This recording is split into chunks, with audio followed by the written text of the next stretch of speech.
So, this is a special part of the Van Gogh show. It's our first podcast, and I'm so happy to have Mazen here with us from Amp41. Thanks, man. Thanks for joining us. We just saw your garage, beautiful place that you have. It's so nice to see. I remember like when you were in the really early stages of all this and to see where you're at now, and it's just incredible. A long trip for us. Yeah, I can imagine. So tell me, how did you get started in this and what made you want to get into this field? S- Well, I know you know this, but my background is more towards home automation usually, and we work with solar systems and we're usually towards something a bit more residential than something on the cars. I've always had overlanding and off-roading as a hobby, but not professionally until more or less we started here. My partner, Mr. Abdullah, he is the other way around. He has a lot more background in overlanding. He used to, and he still does. He goes for really long trips. Nice. So you don't see him for 20, 30 days. They're just somewhere overland. Oh, great. Yeah, exactly. So we met each other somewhere during that when he was trying to do a bit of automation on his car, and then I got introduced a bit more into the hobby, specifically in the Gulf area. You know, in Lebanon we have something similar to this, but it's a different, different details, different specifications usually for mountainous areas and small countries like that compared to the Gulf. That's true. So you guys met and you decided, let's work together, create this awesome alongside. And we both, each of us got something into it. So I have a bit of the engineering expertise. He has a lot more of the actual overlanding day-to-day expertise. Nice. So yeah, so it was a nice fit. So you mentioned overlanding. Just for our audience and people that aren't aware, what exactly is overlanding? People who go overlanding are the people who are taking long trips, usually off the grid. So they're depending entirely on their vehicles. So you pretty much what you're gonna end up doing, hopefully. You just then go off the grid, go with your car, use it as you sleep, you cook, you do everything in your car. So these type of projects are called overlanding projects. What we're more used to probably is off-roading, where people just go dune bashing or crawling if you're a bit more mountain. They usually do that for a couple hours, maybe one camp with a tent and then come back the next day. Like this, you'll be suited to stay out. You set your vehicle up in a way where it's designed for long trips. It's not designed to. It should be able to handle some off-road, but its main function is to actually help you in actually living in it for a certain amount of time. Right, right. So you have this background in tech in mainly residential homes and, smart systems and solar panels. You decided to get into overlanding. I know that you also do love, living outside and everything. So you combined your passion into something, which I think is really awesome. It's like you have this engineering background and then your love of cars and like nature and things like that. And you combined it into this great business. Yeah, exactly. And no, it's actually for me, for a business to work, you need to actually like what you're doing. So if you see also what I showed you in the show car, we had like the ADAC systems, something like that. That's really deep into automation, but it's vehicle automation, so it's different hardware because if you're talking about something that needs to be a lot more heavy duty, it's going to handle some rain and mud and water and whatnot. So should be a lot more heavy duty. But in the end of the day, it's just giving you the same luxury to an extent. But instead of having it in your home, you're having it in your car. Nice. So what are your main sort of clients? What is the main thing that they ask when they come into the shop? Do they just come in with a bunch of questions or specific things that they would like? Or how do you tailor make the vehicle and the solutions to what they desire? We have people who know exactly what they want. I want this tent. I want this size of water tank. I want this. And you have also the friend. I want to go out. I want to have a nice time at the desert. I want to go camping to overlanding, but I'm not really sure what I want to do. So I like to target both the exact same way. So we need to understand exactly what they want. Even the guy who knows I want this part, we understand why he wants it. Maybe there's something better. Maybe he's doing a bit too much. Maybe he's not doing enough. For example, in your case, maybe you didn't know that you wanted to put a water tank. Maybe you didn't know what valve electric system you need. But because we talk to a lot of people, we learn from a lot of our clients, so we know what are the problems, what are the issues they face, and what they think is a very comfortable thing to have and when they're auditioning. Nice. So do you think you can turn any car into an overlanding project? Or do you recommend, let's say, someone choose a specific type of vehicle before recommending certain, upgrades? Usually, our clients are going with the off-road cars. So you have your pickups, your American pickups. You have in the UAE, you have a lot of the people who drive the Nissans, the Toyotas, the Fords, and everything. So when it's an off-road vehicle, it's easier to work with because it's already designed in a way.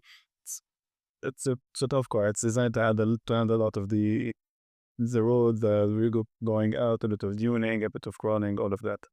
But more or less, we can do any car because the requirements are somewhat the same.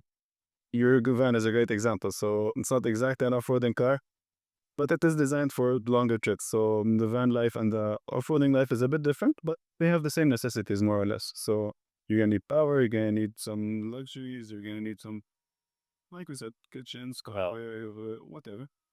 and so what are the challenges that you face when someone comes in with a vehicle that is capable of handling these things, an off-road vehicle, it's an F-150 or Mhm. something like that. What are some of the challenges that you face either with the car itself and the limitations that it may have? Usually, the biggest limitation we have is space because people want to put everything inside the car, and sometimes don't have a lot of space. Specifically with these smaller cars, like your Suzuki Jimnys or like some of the Jeeps, for example, or the Broncos. So you don't have a lot of space. So we've been working really hard to design the aluminum kitchens and the fabrication that we do in a way to maximize the space and to put whatever they need in the actual car itself. So UAE is similar to what we have here. So we have the kitchen that wants to draw a couple of meters out, but you don't have that much space. So how do we do that? We put some drawers inside drawers. That's amazing. The way you make use of the surface area of everything is just incredible. They fold in and then outwards. Is It's incredible. like you saw in our show car actually. So it's a big car. Yes, definitely the F-150 is a big car, but to what we managed to fit inside the car itself is actually it feels like it took much more space than it actually did. Right. And when someone wants to install, let's say, a tent on the roof that we've seen in your show car, is there a lot of, let's say, like, do you need to chop the roof off of a car, or does you build a cabin on top of it, or how does it work exactly? Some cars you can chop the roof. For example, some of the famously the Troopy, you can chop the roof. The Grenadier, you can chop the roof. Some cars specifically, they deal mainly with Alucard. So for Alucard specifically, they have certain roof conversions, we call them. So you just chop the roof and then you put a rooftop conversion on top of it. Nice. On the standard car, we do something a bit different. If it's a pickup, we have either a canopy or a bed rack.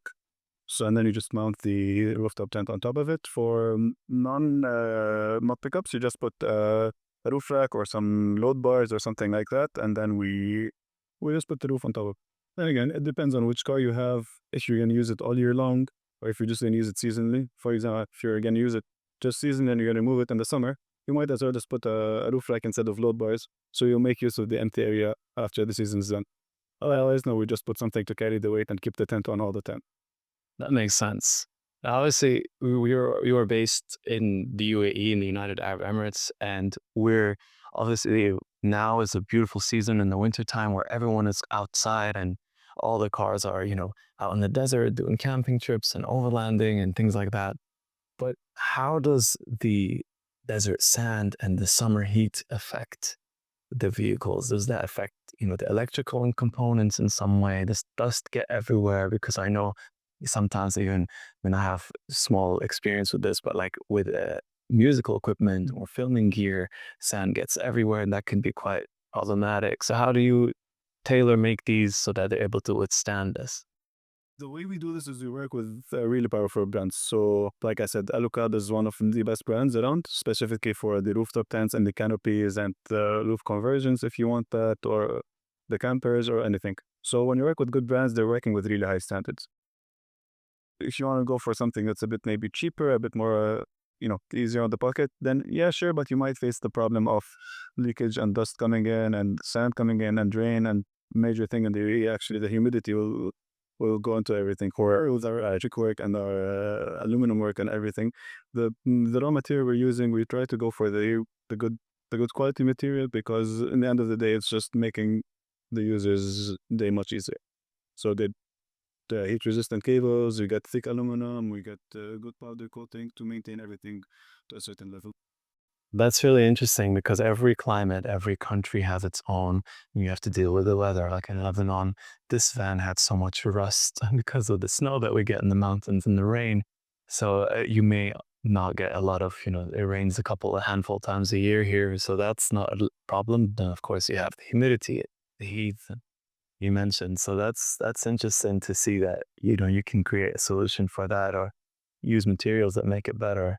Um, so I want to get into your tips and tricks and suggestions. Let's say if someone is just starting out with their vehicle, what is a maybe if you had to recommend your must-haves or like three things or whatever it may be, the first thing to have in your car for an overlanding experience or trip?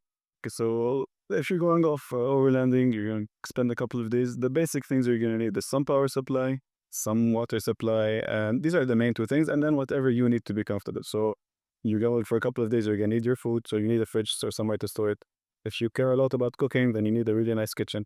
You can scale either one of these really, but some people, maybe you really care about your music. So maybe you can put a nice music system in inside your car. So again, I think my answers to most of the things is gonna depends on what user actually needs. But if you want just like the quick tips, you're gonna need the electricity and you're gonna need water and somewhere to put your food. These are the main three things. But how much you scale each one of them, that would depend on you. That makes sense. That makes sense. And if someone is overlanding, like if you're out in the middle of the desert, do you have something? Are there like GPS devices or something that can help someone get in touch with the mainland? This all depends on What's going on? Right. is you're gonna buy something. So you have your satellite phones, or you can for really serious overlanders, you can even put solutions where you just put a satellite dish and you can get even Starlink. If you're in some areas that have Starlink, you can put internet on the go. So it actually helps you out depending on how much you really want to go in. That's really interesting. So the last thing that I want to get into is what you think the future of overlanding and car modifications in general is. Like, where do you think this is going? Is there a limit? Have we reached the limit of what it could be? Or what do you think the next 10 years or 5 or 20 years would look like for this industry? We see how it's been changing so far. So people are looking a lot more into luxury and high quality builds from now on. So previously, you used to see the people who just put, the light that's on a stick and you put it in the car charger and you call it okay, power. And but now, no, people have awnings with their specific light inside or just dedicated, even something, if you had something portable, you have something dedicated for overlanding specifically, not just like a plug and play solution. So what I see it going is just, the quality is going higher. People are looking more into the little details. For example, the finishes, the things that used to pass 5 years ago don't pass anymore today. So yeah, so what I see is going is just we're gonna keep on increasing in luxury while still maintaining, because again, overlanding it's a very wide. So you can do a nice economic solution. You can go way overboard like the show car we showed you. Not everyone needs that, but some people do want that. So you have your automation getting into it. You have your, even for people who care a lot about little details, you have a lot more information about what's going on with your car. Where's your battery? Where's your water tank? What's the temperature? You can also add a bit more into automation, like once the sun goes down, start turning on my lights. If you see no motion in this area, you can do a lot of more, automation. So it's all the systems, the dark systems we have, it allows for a lot of really nice automation. That's really cool. I also wanted to get your opinion on a lot of car companies now are moving to electric. And while some are, maintaining a hybrid system, you are seeing a niche of off-road campers that are fully electric. Mhm. Do you see this as a trend that can maintain, for the long term? Because a lot of the criticism for it is that, you're going off the grid solely electric. That might not be very reasonable. But then again, people are able to generate crazy horsepower, or if you have a massive battery in your car already, that seems like it's a nice setup for an overlanding rig. So, what do you see with electric vehicles? Like, what do you see the future of electric vehicles and overlanding looking like? So when it comes to electric, the main issue is probably the range. This is what people care about. I do not Mm. want to have no range. And when you're going overlanding, also you care about I don't want to run out of power. So it's the same main issue. So the main, bottleneck of it is how big is your battery. But it's gonna be enough for you to go overlanding and at the same time actually get you out of wherever you end up being. So sure, it does seem feasible to be honest, because the power we consume in overlanding, we try to reduce the power consumption instead of just increasing the size of the battery. So that's why you get efficient fridges. That's why you get low power lights. That's why you make systems to reduce the power. So at the end of the day, it's just a bit balance of how much you can spend power to, dedicate the power to luxury instead of just getting you back home. So as long as the car manufacturers, which is they've been doing, have increasing the battery size of the actual vehicle, then I think it's something interesting to keep track of. Awesome. Well, Mazen, thank you so much, and I appreciate it.